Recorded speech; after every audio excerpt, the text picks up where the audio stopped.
Bayangkan seorang wanita muda yang nyaris roboh di depan minimarket setelah bekerja di 3 tempat demi putrinya yang sakit. Saat tubuhnya hampir jatuh, seorang CEO muda lewat dan menahannya. Sejak tatapan pertama itu, hidup mereka tak lagi sama. Dan inilah kisahnya. Matahari belum benar-benar terbit ketika Hana sudah terbangun dari tidurnya yang hanya 2 jam. Alarm ponsel murahnya berbunyi nyaring, menggetarkan meja kayu kecil di kamar sempit berukuran 3 kali 4 meter itu. Di sudut ruangan, seorang anak perempuan kecil berusia 7 tahun, Minji, terbaring lemah dengan selang oksigen menempel di hidungnya. Wajahnya pucat, tubuhnya kurus, dan di sisi tempat tidurnya ada beberapa bungkus obat yang sebagian besar sudah kosong. Hana menatap anaknya dengan tatapan penuh cinta sekaligus ketakutan. Ia mengelus lembut rambut hitam Minji. "Oma kerja dulu ya sayang, nanti pulang bawa susu stroberi kesukaanmu." Minji tersenyum tipis lalu mengangguk pelan. "Jangan capek-capek ya Oma." Kata-kata itu menusuk hati Hana. Ia tahu dirinya sudah terlalu sering memaksa tubuhnya bekerja melebihi batas. Tapi ia tak punya pilihan lain. Suaminya meninggalkan mereka 3 tahun lalu setelah tahu anaknya menderita penyakit jantung bawaan.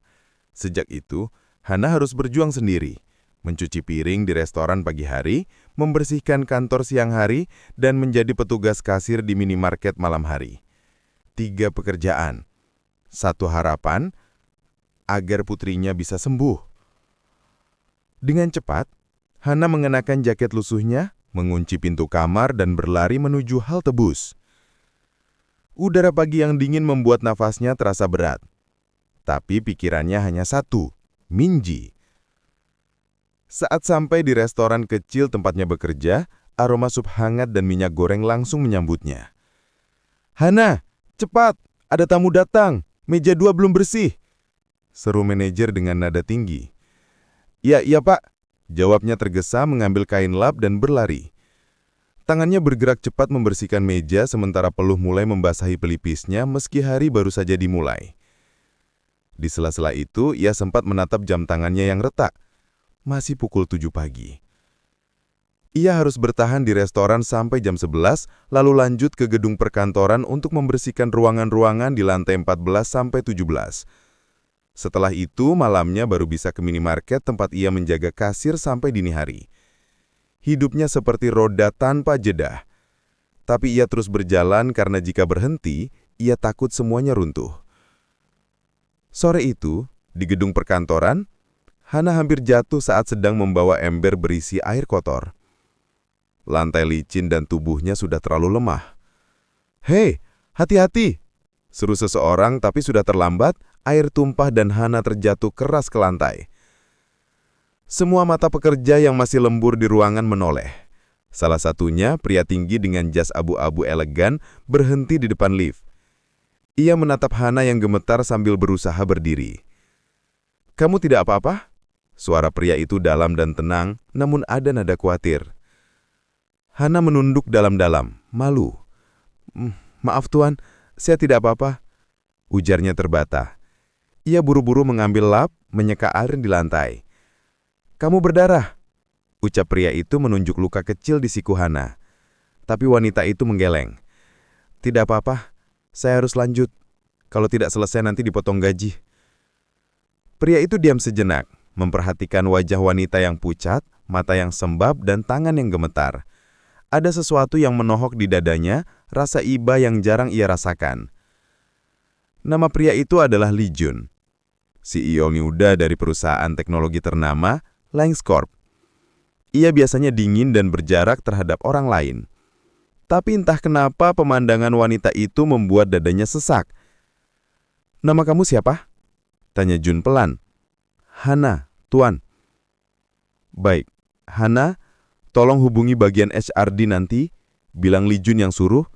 Saya akan pastikan kamu dapat hari istirahat besok." Mata Hana membulat. Tak percaya. Tapi Tuan." "Itu perintah." Potongnya singkat lalu berbalik pergi. Setelah pria itu menghilang di balik pintu lift, Hana terpaku lama. Ia tak tahu apakah harus merasa senang atau khawatir. Tapi yang pasti malam itu saat ia tiba di minimarket, tubuhnya sudah begitu lemah. Pukul 2 dini hari, ia hampir pingsan di depan kasir. Seorang pelanggan berteriak memanggil bantuan dan semuanya menjadi kabur. Ketika Hana membuka mata, yang pertama ia lihat adalah langit-langit putih rumah sakit dan suara mesin monitor berdetak pelan di sebelahnya. "Kau sudah sadar?"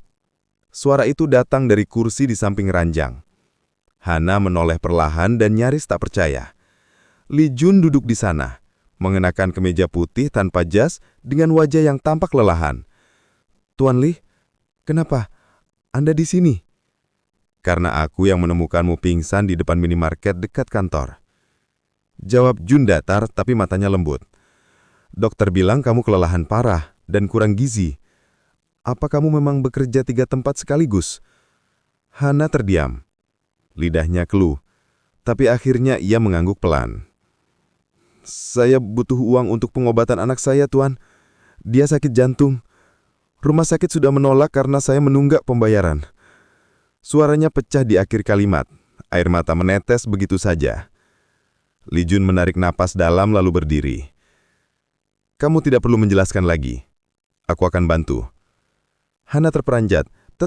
Tidak, Tuan. Saya tidak bisa menerima." "Bukan belas kasihan. Anggap saja ini investasi." Potongnya lagi dengan nada rendah. "Aku ingin kamu bekerja langsung di bawahku, di rumahku. Jadi asisten pribadi. Gajimu akan jauh lebih besar, dan soal anakmu, aku akan pastikan dia mendapat perawatan terbaik." Hana tak bisa berkata apa-apa. Dunia seakan berhenti sesaat. Ia menatap pria itu yang menunduk lalu menatapnya dengan pandangan yang berbeda dari sebelumnya.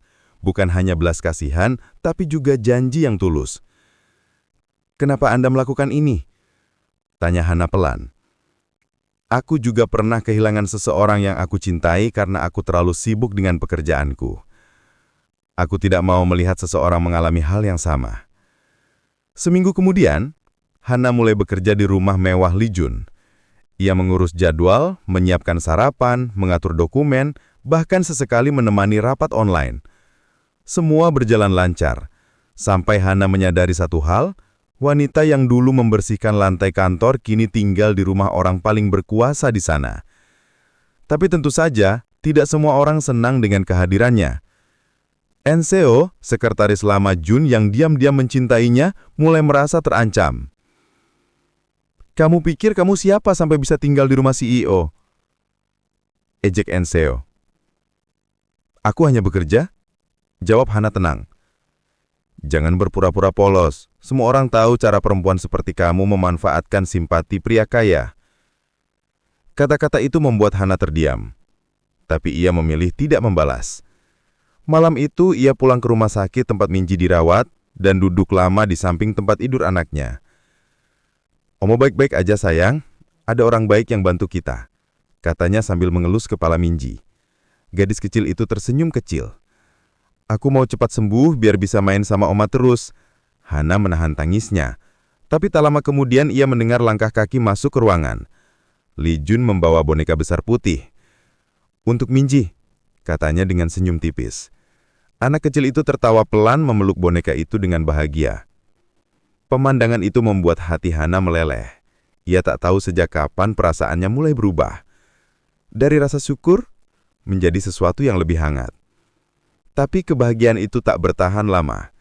Suatu malam ketika ia sedang menyiapkan laporan, seorang pria tak dikenal datang ke rumah Jun. Ia adalah mantan suami Hana. Datang membawa ancaman.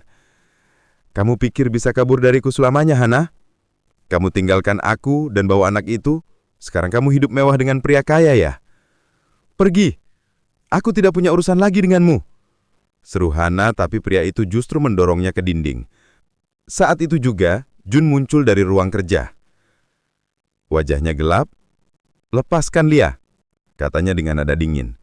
Pria itu menoleh dan tertawa sinis. "Kamu siapa?" "Pacarnya." "Aku pria yang akan pastikan kamu tidak menyentuhnya lagi." Dalam satu gerakan cepat, Jun menarik Hana ke belakang dan menghadang di depannya. Pengawal rumah datang dan pria itu akhirnya diusir paksa. Setelah semuanya tenang, Hana menangis terisak. "Maafkan aku, Tuan. Aku hanya membawa masalah." Jun menatap Hana lama, lalu mendekat perlahan. Hana, aku bilang padamu aku akan menjagamu, apapun yang terjadi. Kata-kata itu begitu lembut namun penuh janji. Sejak malam itu hubungan mereka berubah. Jun mulai lebih terbuka dan Hana mulai tersenyum lebih sering. Ia bukan lagi wanita lelah yang takut menghadapi hari, melainkan ibu yang punya sandaran kuat. Ketika Minji akhirnya dioperasi berkat bantuan Jun dan hasilnya berhasil, gadis kecil itu memeluk anaknya dengan menangis bahagia. Hana menatap Jun yang berdiri di depan ruang operasi. Matanya berkaca-kaca. Tuan Lee, saya tidak tahu bagaimana membalas semua ini. Jun tersenyum. Kamu tidak perlu membalas apapun.